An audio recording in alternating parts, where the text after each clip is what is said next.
está Maricruz Matallana, de la Facultad de Farmacia de la Universidad Complutense de Madrid.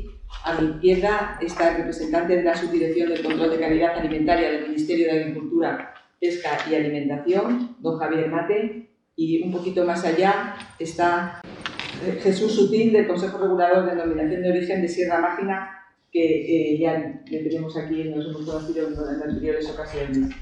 Voy a dar en primer lugar la palabra a doña Maricruz Matallana para su intervención. Cuando empezamos a realizar la doble modalidad presencial y online, necesitamos gente que nos ayudara a llevar a cabo este trabajo.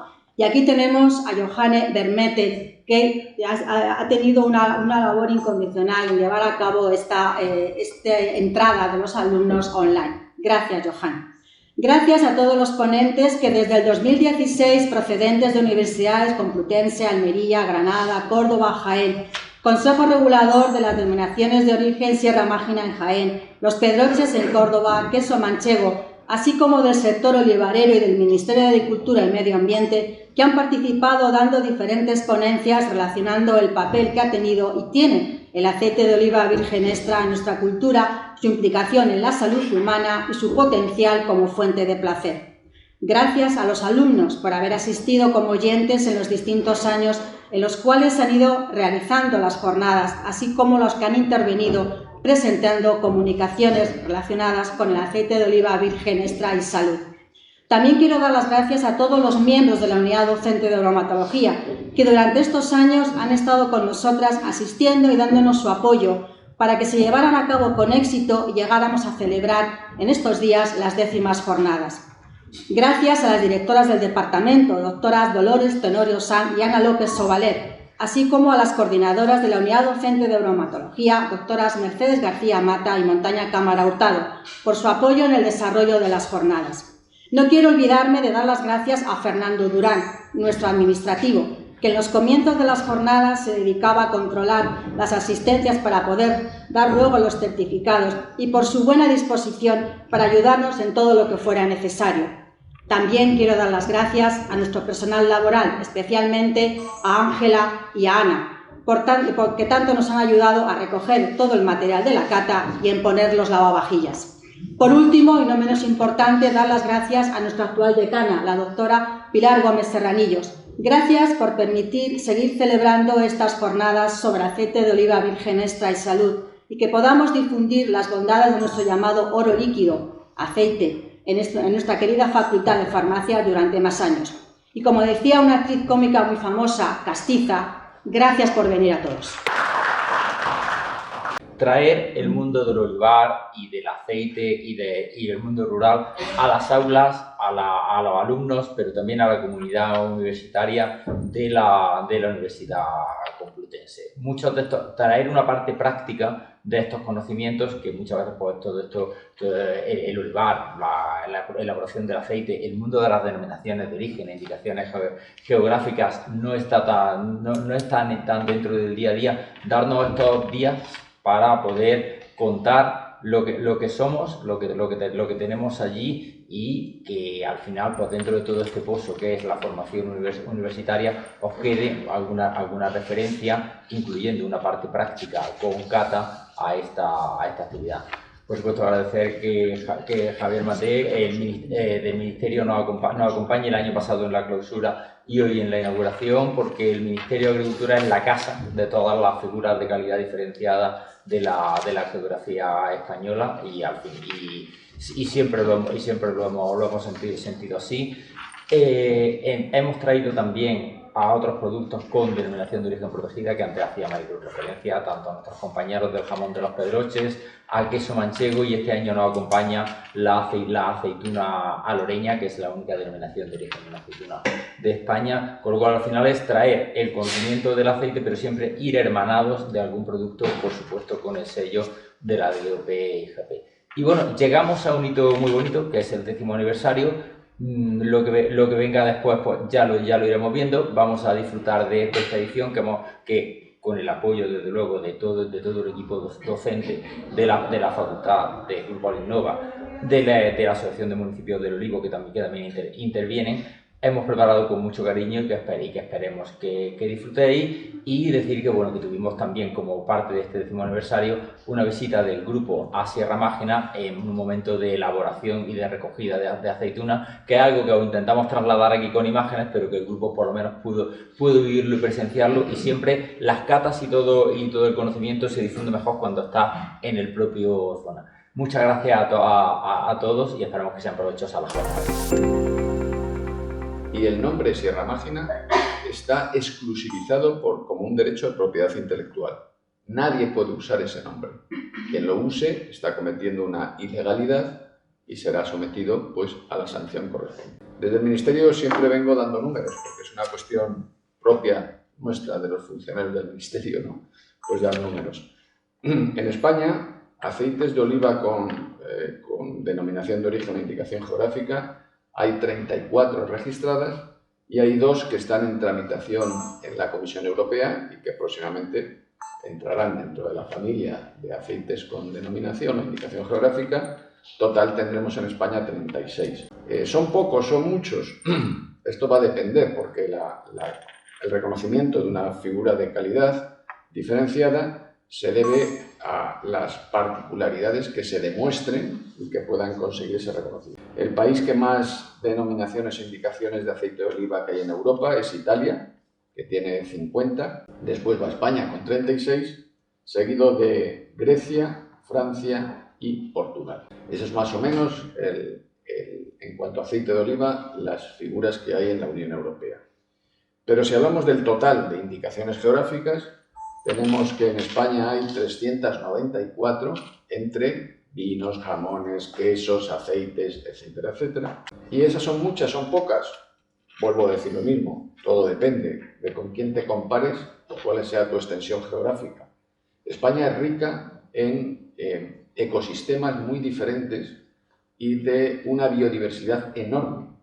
Recuerdo cuando estudiaba las asignaturas relacionadas con biología, que siempre me decían que que la península ibérica era el fondo de saco de toda la biodiversidad de toda la Europa, ¿no? Efectivamente, tenemos, ya sabéis, las diferencias tan grandes entre Galicia y Murcia, entre Huelva y Gerona, pues bueno, hay diferencias en muchos aspectos también relacionados con la cultura que dan lugar a unas indicaciones geográficas. Bueno, pues en el aceite de oliva tenemos un hándicap muy importante, y es que se produce bastante dentro de las denominaciones de origen, en concreto en el año 24 cerca de 220.000 toneladas, pero sin embargo se comercializan con denominación de origen solamente 30.700.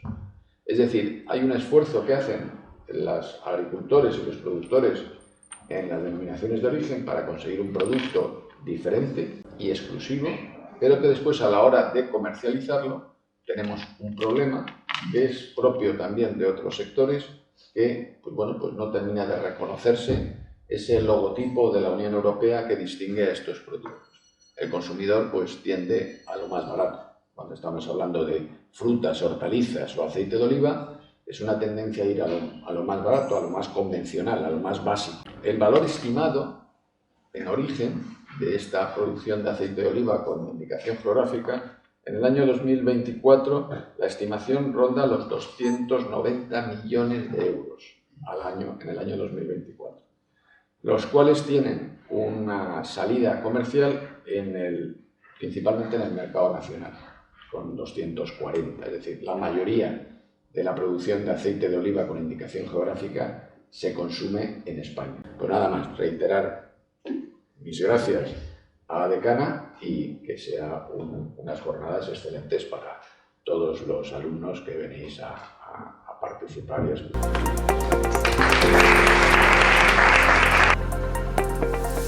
El aceite de oliva en Roma y en todo el Mediterráneo sabemos que se ha utilizado con muy diversos fines, como alimento, medicamento, cosmética, para ofrendas o para iluminación. Esto es un sarcófago que está en el Museo de Córdoba, también siglo III, finales del III, inicios del IV. Pues bien, aquí vemos las imágenes. Hay distintas pinturas y mosaicos, y la imagen de la derecha procede de un cántaro que se encontró en Pompeya que es magnífica con las aceitunas y las ramas de. Ahora bien, ¿cómo se usaban en Roma las aceitunas? Ya sabemos lo que hacíamos con el aceite.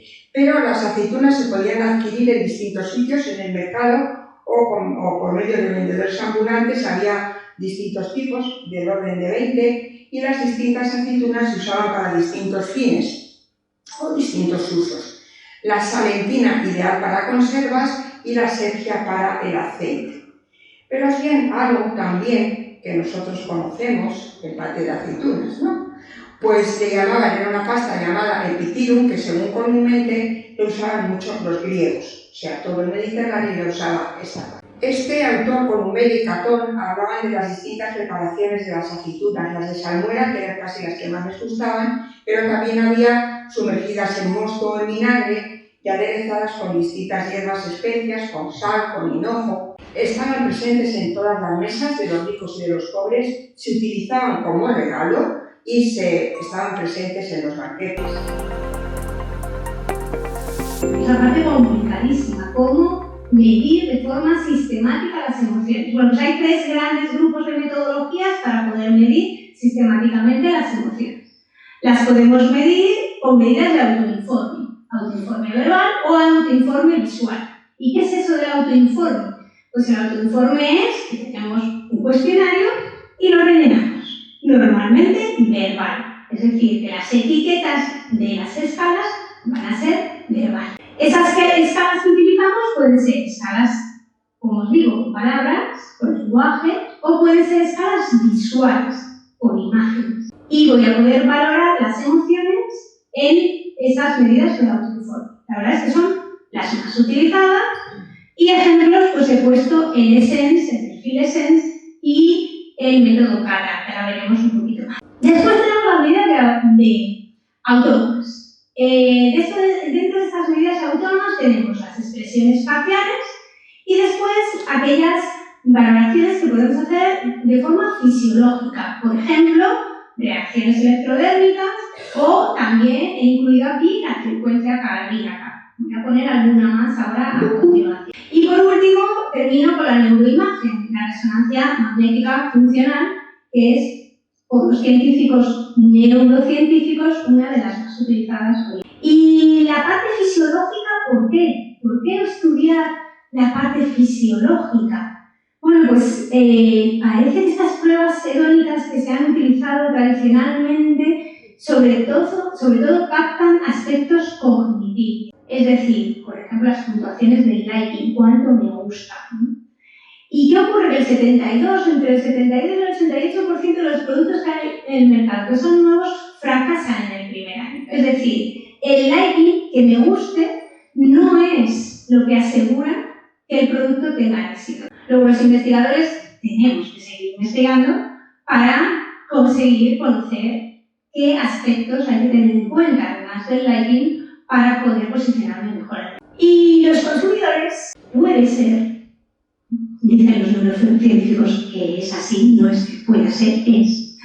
Puede ser que confiemos más en aspectos inconscientes a la hora de tomar nuestras decisiones que en aspectos conscientes. ¿Y qué ocurre? Que es muy difícil de verbalizar. ¿Cómo voy a verbalizar algo que no soy consciente? Imposible, ¿no? Aunque lo fuera y aunque lo traiga, pues podemos hacerlo, podemos ir al inconsciente y traerlo al consciente, aunque lo traiga, es difícil de expresar también, porque las emociones son difíciles de expresar. Bueno, para que veáis un poco el sector de la aceituna en general y de la aceituna de mesa, os he traído aquí unos datos que pueden parecer un poco raro, pero os desgrano un poco. A nivel mundial existen 11,5 millones de hectáreas, ¿vale? A nivel nacional tenemos, en España tenemos el 23% de esa superficie olivarera, o sea que tenemos bastante, ¿no? No tenemos todavía evidentemente, solo tenemos el 23%. Pero de ese 23%, el 59% lo tenemos en Andalucía, ¿vale? O sea que en Andalucía tenemos bastante masa de olivar. Pero es que resulta que si nos vamos a la producción de aceitunas de mesa, porque ahora os explicaré qué diferencia hay entre aceituna de mesa y aceituna para aceite, si nos vamos a aceitunas de mesa, existen 2,8 millones de toneladas en el mundo, de lo que el 0,65 está en España, pero es que de lo que se produce en España, el 85% está en Andalucía. Ahí también tenéis un pequeño esquema o gráficos para que veáis un poco cuáles son los principales países donde existe a nivel mundial olivar. Pero si quiero quedarme con el dato de la producción de aceituna de mesa. Tenemos Andalucía como primera región productora y nosotros fuimos y somos la primera denominación de origen en aceituna de mesa. La verdad es que para nosotros fue y sigue siendo a día de hoy todo un orgullo poder ser esta primera denominación de origen. Deciros que abrimos ese camino, como todo el que abre camino no es fácil, pero se puede y se consigue, y de hecho lo conseguimos. Y ahí estamos, ¿no? Trabajando con nuestra aceituna para poder seguir mantenerla en el mercado. Bueno, de forma general, ¿no? Para que veáis un poco España cómo se divide a la hora de la aceituna de mesa. Ahí tenéis las 5 provincias productoras principales de aceituna de mesa. Nos vamos a Extremadura y Andalucía, donde evidentemente en Sevilla existe el 55% de la producción. En Sevilla tiene mucha manzanilla y también de engordar, ¿vale? Principalmente la manzanilla, la que abarca casi todo el territorio. Y si nos vamos a las variedades de aceituna, que también ahora explicaré un poco algo de ella, principalmente la hojiblanca es la aceituna que más se produce a nivel nacional. La hojiblanca es una variedad de aceituna que tiene mucha facilidad para adaptarse a diferentes territorios, ¿vale? Málaga tenemos, en Sevilla también, existen muchos territorios donde puede adaptarse. Para lo que se la comían eran de allí, ¿vale? Porque se envasaba y se etiquetaba con una industria de allí. A lo mejor en alguna parte de alguna etiqueta ponía procedente de algún sitio, pero lo dudo, ¿vale? ¿Pasaba de eso algo? No, nada. Era un negocio que existía y que se hacía y estupendo, ¿vale? Pero gracias a la denominación de origen eso ha cambiado bastante. Como os digo, esas ventas a graneles, o sea, el 80% de nuestra producción se vendía a granel. A día de hoy, el 80% y me aventuro casi el 90% de nuestra producción se vende envasado en origen. Ahora vamos a oler esta aceituna. ¿Alguien ha olido alguna vez una aceituna? Entonces, como os digo, vamos a hacer la cata y luego pasamos. Vamos a coger la aceituna, están partidas porque es la forma de transformación que hacemos nosotros, entonces la vamos a coger, la vamos a abrir por donde está partida y nos la vamos a acercar a la nariz. A ver a qué huele, decídmelo. A lo que se os ocurra de verdad, sin miedo. Me dicen que huele a ajo y también me han dicho que huele a césped. ¿Por qué me huele a césped? Porque me recuerda a ese olor de una hierba recién cortada, porque tengo una aceituna verde, fresca, y me da esos olores y esos frescores como si estuviera recién recogida. Todos esos parámetros son correctos, ¿vale? Pero principalmente, ¿a qué me huele? A aceituna, ¿vale? Los aromas, el resto de los anillos, el resto de aromas sí que están ahí, pero sobre todo es aceituna, porque tengo una aceituna muy poco madura, entonces por eso me salen esos olores, ¿vale? Cuando tengáis otra aceituna delante otro día, probad a olerla. Venga, ahora nos la vamos a comer, ¿vale? Ahora ya sí que os dejo que cojáis la aceituna y la comáis. Por favor. Lo primero que vamos a notar es que el hueso se despega fácil, ¿vale? Pues es bastante, que tiene bastante textura, ¿vale? Incluso crocante, que la piel se queda en la boca al final de la masticación, cosa que no pasa con las aceitunas de sosa, porque teníamos ese cocido, ese proceso químico que le rompen la estructura de la fibra y la piel, ¿vale? Ahora, en cuanto me gusta o no me gusta los sabores y tal, eso influye mucho en nuestra formación y en nuestra cultura. ¿Por qué? Porque si desde pequeña hemos tenido cerca aceitunas, o hemos consumido siempre aceitunas de bote, o he ido a comer aceitunas del olivo que tenía mi abuelo o mi abuela, pues va a cambiar un poco, bastante.